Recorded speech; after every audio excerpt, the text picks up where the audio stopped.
All right, everyone, welcome to session 4 of the Raise More Funds module. Now, we're moving on from passion in our fundraising journey map to process. I promise you it's over here. You just can't see it. See process. All right. How are you going to get there? So you've laid out a strategic plan. You've set goals. You've set objectives. You've set up an action plan. Hopefully in that process, you figured out how much you were going to need to accomplish what you've said you wanted to do. If you haven't figured out how much you need, you really need to do that. It's going to be really difficult to fundraise if you don't know how much you need. How much will it take to get you to where you want to be? So this is something I talked about when we talked about the organizational one-pager, right? So you should be able to monetize your mission to say, we want to impact, transform 1,000 lives in our city, in our state this year. In order to do that, in order to run this coaching program, in order to find them and bring them through the process funnel, in order to do the follow-up and get them the kit or whatever you need them to do, it's going to cost us $3,000 per person. You should be able to monetize that. You're going to need that for your pitch. You're going to need that when you're up here, when you're writing out that pitch. You're going to need it when you get down to here and talk to mail and email and phone fundraising. But how much will it cost for you to accomplish your mission?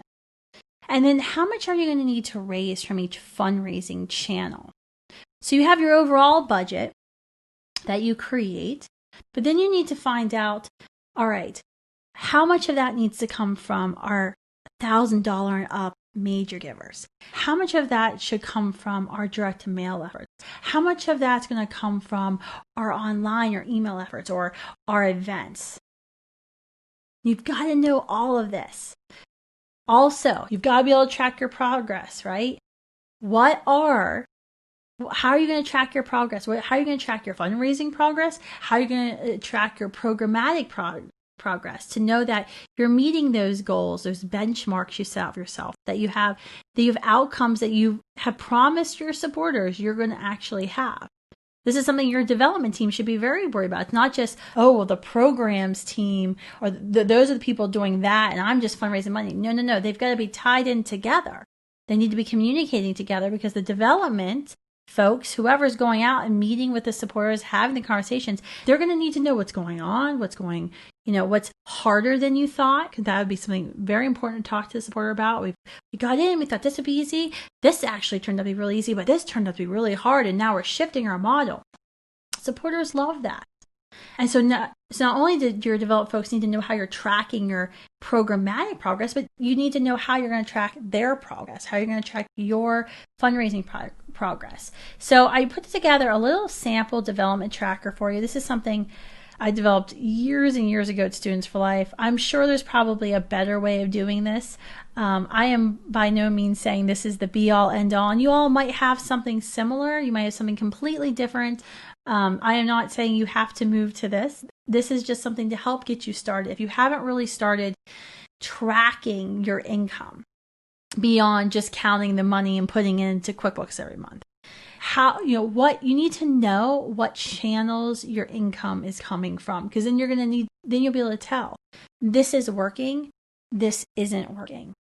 This isn't really worth the cost. You might find that event that you spend all that time doing isn't worth the amount of staff time and expenses. And you could probably just raise more money, maybe, if you just went and met with those supporters who fund the effort. But maybe you might decide, it doesn't bring in that much more money. However, it's great for bringing in new prospect supporters. It's great branding for our organization. Well, then it's worth it. But then that means your gala isn't really about fundraising. It's about brand awareness and bringing in prospects and new potential supporters. So maybe your ask at the event should be a little different. Maybe you should have different volunteer opportunities, or maybe you should do something different, because if it's really about generating leads and prospective supporters, then you should have ways at that event to convert those prospective supporters into givers, or to get them further, deeper plugged into your ministry and your mission. Okay. So this was just a little sample development tracker I made years and years ago. We still actually use it, very similar one to Students for Life. It's very similar actually. I just lacks some of the complexity I have on our current sheet. But so I just have the different channels, major gifts, foundations, conference. We always have a big annual conference, which always loses money. Other events. So this would be a fundraising gala or a local regional event. In-house direct mail. So these are mail efforts that we're writing, we're printing, either we're folding and stuffing in-house or we hire a print house to do it for us. And I have low, high, thank you, and you can't see here, it says newsletter. So there's different types of mail. We're going to get into that in the next session. I also have out-of-house direct mail vendors, so that's why it says in-house, because I actually keep track of my out-of-house vendors, but for the sake of simplifying, I didn't put them in here. Monthly gifts, so these are reoccurring gifts, so these are gifts that would have been gotten, maybe they signed up in the mail through a newsletter. That's kind of my big newsletter push, is for folks to give monthly, or maybe they gave online and they clicked the make this a monthly gift, or they gave an event and pledged monthly support. Online, so these are email supporters or people who come to our website or have given to us via Facebook. Miscellany, this would be if you get an honorarium. There's random fundraising things that come in. One organization we signed up for is I Donate. We actually will be talking about that later on, but it's a way where supporters can give unused gift cards. They can give assets that are sitting there that could be sold, and then the organization, they actually pick them up, they sell them, and then they give you the proceeds. So like a boat or a car or jewelry or art. So we have supporters who do that. Miscellany can cover Network for Good, which I think is one of the Facebook fundraisers that we get, or Amazon Smile. If you all have signed up for smile.amazon.com, if you haven't, you should. So those are just the miscellany kind of categories. If you write a book and you sell the book on Amazon, whether it's print or Kindle, your book proceeds can go there. Merchandise, we at Students for Life sell merchandise, so in our store. So if you have merchandise that you sell, you should classify it differently for IRS reasons. So make sure you try to do that. So yeah, so this is just this is gross fundraising. So it's not net, and then so you say, okay, here's our goal, and then here's our actual amount. This is our percent raised. This is the portion of the budget that we're relying on this fundraising channel that's going to raise, major gifts this year is going to raise 28.66% of our budget. And then you just do your past year's totals. By the way, these totals are not reflective at all of Students for Life. These are made up numbers, so I probably should qualify that. So these are the previous year's totals. And then the change last year. Wow, we had a 36% increase in major giving from last year to this year. That's huge. Or, oh no, we're down 70% in foundations this year. That's something you definitely want to know throughout the year. The way I do it, I actually have this laid out in a Google form. So this was actually at the bottom of the form. And then throughout the form, I have these. I have every kind of channel is broken down here for you to see. So this is just the major gifts channel.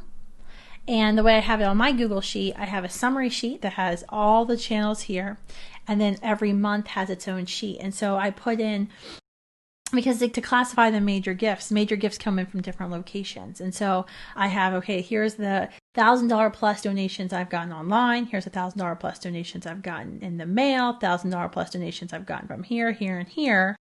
This is the way I can make sure I'm not double counting anything. All of that gets entered in, it gets tallied, and then that number auto pastes into the overview